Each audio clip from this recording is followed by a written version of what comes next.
I've always loved the tranquility of nature. As a park ranger, my job was to protect and preserve the wilderness, a duty I took great pride in. But there's a side of the forest most never see, a darkness that whispers secrets only the trees and the wind seem to know. This is the story of the night those whispers became deafening. The night it began. It was a cool autumn evening, the kind that makes the leaves crunch beneath your boots and fills the air with the scent of pine and earth. My partner, Jake, and I were on the late shift, patrolling the deeper sections of the park. We received reports of strange sounds echoing through the forest, and though such calls were common, there was something in the caller's voice that unnerved me. As we trekked deeper, the usual forest sounds, chirping crickets, rustling leaves, seemed to fade, replaced by an eerie silence. Our flashlights cut through the darkness, revealing nothing but more trees and shadows. The moonlight barely penetrated the dense canopy, casting everything in a ghostly pallor. We reached the old ranger station, long abandoned and rumored to be haunted. I laughed at the stories, but tonight, the building's decrepit facade seemed more menacing. The door creaked open as if welcoming us, and a shiver ran down my spine. Inside, the air was cold and stale. Dust motes danced in our flashlight beams. Jake moved towards the back room while I examined the main area. Suddenly, I heard him call out. "Hey, you need to see this." His voice was strained, not like the usual calm and collected Jake I knew.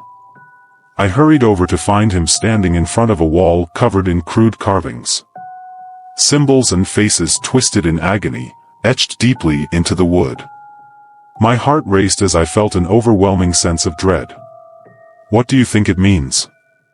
I asked, my voice barely a whisper. Jake shook his head, his eyes wide with fear. "I don't know, but we need to report this." As we turned to leave, the whispers started. Faint at first, like the wind through the trees, but growing louder, more insistent. We froze, listening. The voices were unintelligible but filled with anguish and despair. I felt a cold sweat break out on my forehead. "We need to go, now," I said, my voice trembling. We bolted from the station, the whispers following us, growing louder with each step. The forest seemed to close in around us, the trees bending and shifting as if alive. I could feel eyes on us, unseen but piercing. We ran, branches slashing at our faces, roots threatening to trip us. My lungs burned, my heart pounding in my ears. The whispers turned to screams, filling my head with an unbearable cacophony. I stumbled, falling hard to the ground. Jake was there in an instant, pulling me up. "Come on, we're almost there," he shouted. But as we neared the ranger vehicle, something stood in our path. A figure, tall and shadowy, its eyes glowing with an unnatural light. It didn't move, just watched us, its presence suffocating. Jake raised his flashlight, the beam cutting through the darkness. The figure seemed to recoil, but it didn't vanish. Instead, it let out a sound that froze my blood, a low, guttural growl that resonated deep within my chest.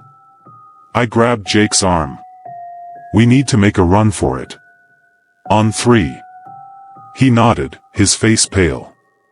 1, 2, 3. We sprinted towards the vehicle, the figure lunging at us with inhuman speed.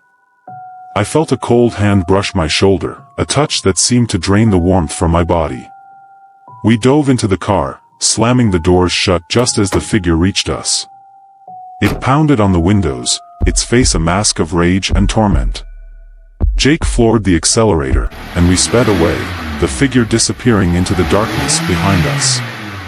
The whispers faded, replaced by the roar of the engine and our ragged breathing. Back at the main ranger station, we reported everything to our supervisor. They listened, their face grave. "You're not the first to encounter this," they said quietly. This park has a history, one we don't fully understand.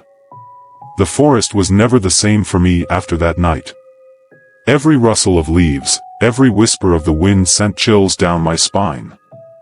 I knew the truth now, a truth I could never unlearn.